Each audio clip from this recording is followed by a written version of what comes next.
Oui, je vais vous conter la suite des aventures de Bernadette Chirac en visite à l'Élysée. Mais avant tout, je m'adresse à toi, le jeune chroniqueur en herbe qui nous écoute et qui caresse, outre ton entrejambe en écoutant Eva Rock. D'ailleurs, Ah si non. tu pouvais t'arrêter pendant que je parle. Toi qui caresses, disais-je, le rêve inaccessible de faire un jour partie de l'équipe d'Anne Roumanoff, je voudrais te donner quelques conseils.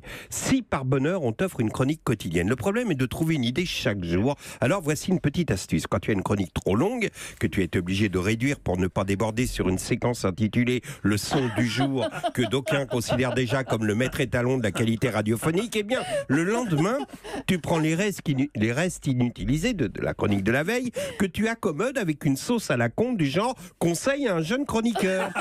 Et tu fais 2 jours avec une seule chronique. Et hop, ni vu ni connu, de toute façon, ils sont tous tellement cons qu'ils n'y voient que du feu. Alors, pour ceux qui écoutaient hier à la même heure l'excellent Julien Courbet et qui seraient, sans qu'on ne sache pourquoi, soudainement lassés des coups de fil à un opérateur téléphonique qui a fait signer un abonnement pro à une vieille retraitée qui n'a pu lire précisément les termes du contrat en raison d'un glaucome, rappelons que nous en étions restés au moment où Brigitte Macron proposa à Bernadette Chirac de faire une petite visite de l'Élysée pour, nous dit la presse, témoigner des changements effectué au palais. C'est là que les choses ont commencé à déraper. Dès le début de la visite, Bernadette s'est arrêtée net dans le couloir et s'est exclamée « Ah, vous avez enlevé mon poulbeau ?» Vous pensiez, il est où mon poulbeau On a mis les tournesols de Van Gogh à la place.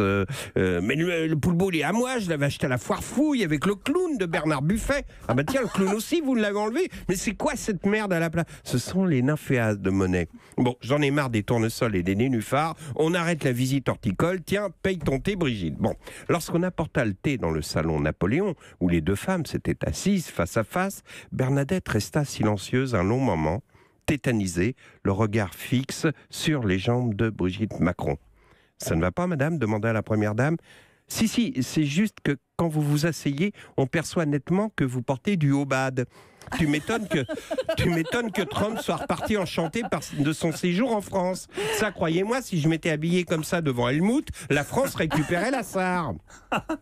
C'est à cet instant que Sumette, la petite chienne des Chirac, reconnaissant son ancien territoire, entreprit de le marquer à nouveau sur le tapis persan. Brigitte s'exclama « Oh, qu'elle est mignonne, nous avons nous-mêmes un labrador. D'ailleurs, regardez, voilà Nemo qui arrive. Il est content de nous voir. » Bon, le problème, c'est que Nemo était surtout content de voir Sumette, et après un rapide reniflé anal qui lui donna entière satisfaction, il entreprit de grimper sur la petite chienne. Alors là, Bernadette se mit en colère. « Excusez-moi, cher ami, mais je ne suis pas venu vous rendre visite pour que ma petite chienne subisse une épisiotomie. » Voilà, jeune chroniqueur.